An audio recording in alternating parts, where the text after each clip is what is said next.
The brief was 4 words on a data slate. Corridor 9 is theoretical. Vahal Orish said it the way a man says something he has never had to explain before. Once, dropped the slate on the console lip, and turned to look at the row of sim pods along the far wall. 22 of them, 14 cadets in the current cohort, counting me. He didn't look at me any longer than he looked at the others, which I appreciated. It was the first week I hadn't felt like a display exhibit at the Ketravan Flight Doctrine Academy. 47 career-end evaluations have been logged in this simulation, Orish said. His voice carried the Tethrani subsonic harmonic underneath the translated words, a low-frequency resonance you felt in your back teeth more than heard. 6 arms, 2 of them folded at the elbow in what I'd learned was a posture of formal address, the lower 4 relaxed. He was maybe 40 years into a career that had probably started before I was born. 47 pilots entered the upper corridor range without confirmed harmonic assist and were removed from flight track eligibility. 3 sustained cognitive disruption events requiring extended medical intervention.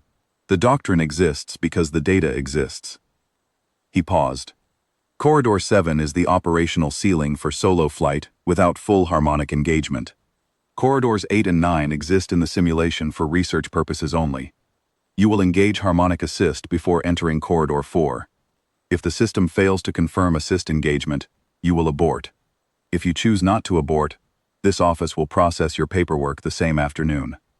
He said all of this without particular drama. It wasn't a threat. It was a weather report.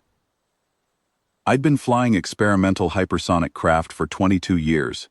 Before that, I'd done 12 years on suborbital test platforms for an Earth contractor whose name most people in this room had never heard and couldn't have pronounced. 34 years of manual stick work on vehicles operating somewhere between the edge of the performance envelope and the far side of it. Earth's early drive program didn't have harmonic attunement systems. We didn't have adaptive resonance dampening.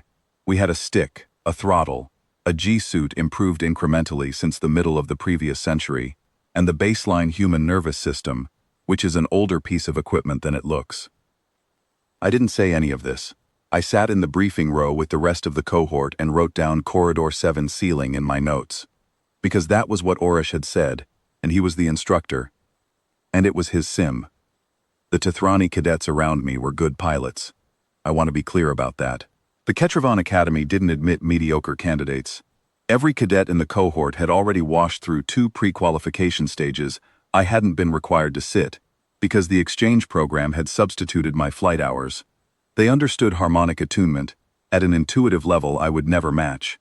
Their biology was tuned for it, their nervous systems integrating with the resonance layer in ways that took a human weeks of study just to approximate conceptually. What they had was real and earned. The simulation was built around them. That's not a criticism. You build a tool for the population that will use it. The first cadet through the pod was a Tethrani, named Esrock, 3rd year. Better numbers than anyone else in the cohort on the pre-sim assessments. She hit Corridor 5 clean, moved into 6 with her assist layer locked and humming. I could see the telemetry display on the wall panel, and then the speed cone instability started at 6.4, and her harmonic buffer started trimming inputs to compensate, which was correct procedure, and she came through at 6.8 and stopped there. Orish logged it. She climbed out of the pod, rolled her upper shoulder joints in what I'd come to recognize as satisfaction, and stepped aside. That was the standard, 6.8. A few cadets made 7. One made 7.2, before the sim's G-force modeling exceeded the assist layer's compensation ceiling, and it threw an abort flag. 3 cadets didn't make 6. The sim logged their evaluations the same way it logged everyone else's. No ceremony, no additional comment from Orish. The data was the data. I was last in the order. Exchange enrollees by protocol, which was fine. I'd spent the session watching the telemetry, mapping how the assist layer behaved, noting what it compensated for, and at what points in the corridor sequence the G-load curve steepened. By the time the 13th cadet climbed out, I had a reasonable picture of what the sim was expecting a pilot to do. Orish looked at me when my name came up on the rotation, not longer than anyone else. Not shorter. I climbed into the pod. The sim interface was Tethrani standard, which I had trained on for 6 weeks before arriving. and the controls were mapped to my grip dimensions through an accommodation kit the Academy had fabricated for human hand geometry. The throttle was heavier than what I was used to. The stick had a response curve tuned for a nervous system that processed the resonance layer in real time and fed inputs back through it. Not for a pilot who was going to ignore the resonance layer entirely and work the stick by feel, pressure, and the kind of time-accumulated intuition you either develop in 34 years or you don't. I activated the pod. The simulation opened on Corridor 1, which was a long, straight acceleration lane with gentle banking geometry. I pushed the throttle forward and felt the sim's drive model respond. Good simulation, high fidelity. The inertial modeling was excellent. I kept the harmonic assist indicator in my peripheral vision. It was showing pre-engage status, waiting for me to lock it. I didn't lock it. Corridor 2. I let the speed build and worked the stick through the first real bank sequence. Pure manual inputs, no assist layer touching my controls. The sim logged it. I could feel the pod's motion system tracking my trajectory. I don't know exactly when Orish noticed. The telemetry wall was visible from the instructor station, and the assist engage indicator would have been obvious. Pre-engage status doesn't change color until you lock it, and mine wasn't changing. He didn't say anything over the podcom. I checked once and he wasn't transmitting. He was watching the panel. Corridor 3 was where the speed cone geometry started getting interesting. The banking radius tightened and the G-load curve started building. I shifted my grip on the stick and worked through it the same way I'd worked through 1,000 similar load curves on platforms that didn't have a harmonic layer to compensate. With pressure, with timing, with the understanding, learned long ago and reinforced many times, that the aircraft doesn't care how you feel about the situation. It responds to what you do. Corridor 4 was the doctrine threshold. Orish's briefing had been clear. Engage assist before 4, or the paperwork starts the same afternoon. I engaged nothing and flew through 4 at speed. Corridor 5.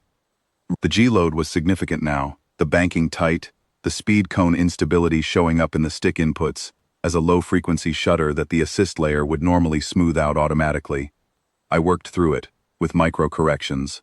The same technique I'd developed years ago on a suborbital test platform whose harmonic damping had failed at altitude and whose project engineers had not told me until I was already at speed. You learn, or you don't come back. And I had come back enough times to have developed an opinion about which outcome I preferred. Corridor 6. I heard the pod's environmental systems adjust. The sim modeled G-suit response, cabin pressure changes, the full physiological load. My heart rate was up. That was appropriate. My hands were steady because they had been in worse places, and the hands don't know the difference between a simulation and the real thing. They only know what the stick is telling them. I came through 6 and didn't stop. Corridor 7 is where every other cadet had reached ceiling. I was aware of this the way you're aware of a road sign. Noted, filed, not particularly relevant to the next set of inputs. The G-load in 7 was real, even in simulation. The motion platform was working hard, the inertial model was accurate, and the speed cone instability was pronounced enough that the assist layer, had I engaged it, would have been trimming my inputs continuously. I didn't have that option. I had what I'd always had. I flew through 7. The panel on the wall was doing something I couldn't see clearly from inside the pod, but I found out later what it was doing. The sim's diagnostic system had started throwing fault codes at Corridor 5. Not abort flags. Fault codes. The kind that mean the system has encountered an input condition it doesn't have a classification for. The assist layer subsystem was registering my control inputs as pilot-generated, logging them, checking for the assist engagement confirmation it expected to find, not finding it, and then logging a fault on the grounds that unassisted inputs of this precision at this speed were outside the model's expected parameter range. The sim wasn't designed to process a pilot who flew manually above Corridor 4. It had never had one. Corridor 8 is where the model gets speculative. Orish had called it research only, and he wasn't wrong. The G-load modeling in 8 was extrapolated from physiological data on Tethrani pilots, and from structural stress testing on the sim platform itself. The banking geometry was tighter than anything in the operational corridors. The speed cone instability in 8 wasn't a shudder anymore. It was a continuous lateral oscillation that the stick translated as a hard, rhythmic push and pull. that you had to read and counter in real time. I read it, I countered it. I don't know what my heart rate was in Corridor 8. I know what my hands were doing. Corridor 9.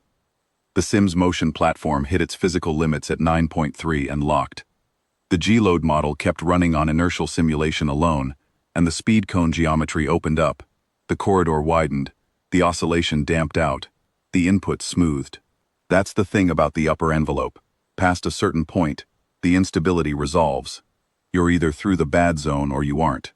I had been through the bad zone. I held the corridor. The sim ran its completion sequence at 9.8 and logged a pass. I climbed out of the pod. Orish was standing at the telemetry panel. He had 6 arms, and I had learned to read Tethrani body language approximately well enough to know the difference between focused and stunned. And what he was stunned, though he was managing it with professional composure, which I respected. 3 of his upper arms were at his sides. The other 3 were working the panel, pulling data, checking the fault log. He didn't say anything to me immediately. He finished reading what he was reading. Then he said, "Your assist layer shows pre-engaged status from Corridor 1 to completion." "Yes," I said.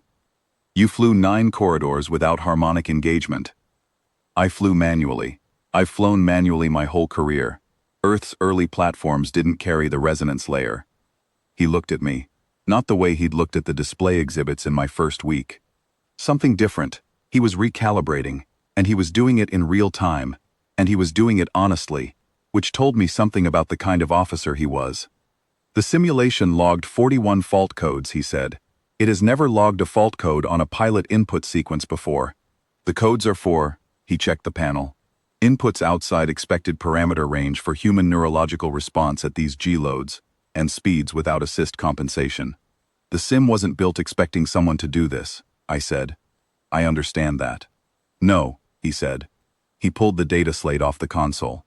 "It was not." He looked at it for a moment. "I am required to submit a doctrine exception request to the flight board when a pilot completes an evaluation in a way the existing doctrine does not cover." "I know. I read the regulations when I enrolled." "Of course you did." He set the slate down. "The board meets in 6 weeks. The cohort's graduation ceremony is scheduled for the same session." He paused.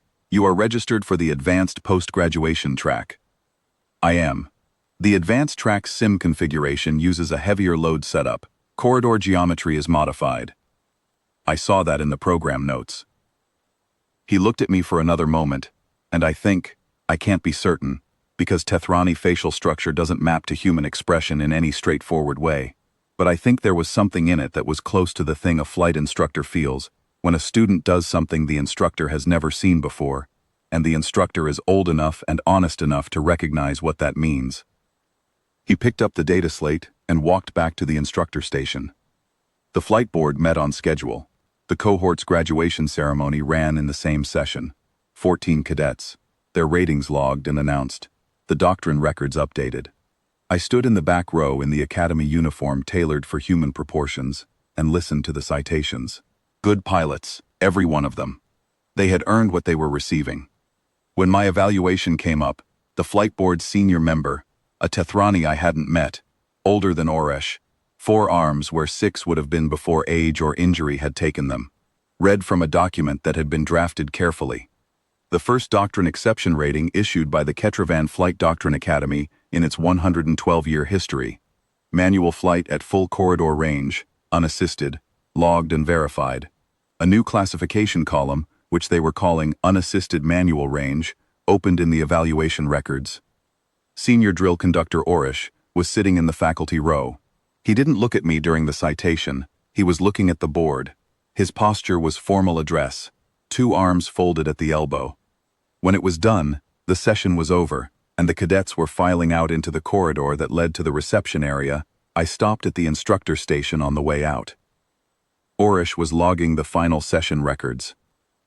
I asked him if the advanced track's heavy load configuration was available for the sim pods before the track formally started. He didn't look up from the panel for a moment. Then he did. "The pods are available on the 3rd day of each week, from the 14th hour," he said. "The heavy load configuration requires a pre-session equipment check, 40 minutes. "That's fine," I said. He looked at me for one more second. Then he turned back to the panel. "Third day," he said. "14th hour. Don't be late." I wasn't going to be late. I'd never been late for a flight in 34 years.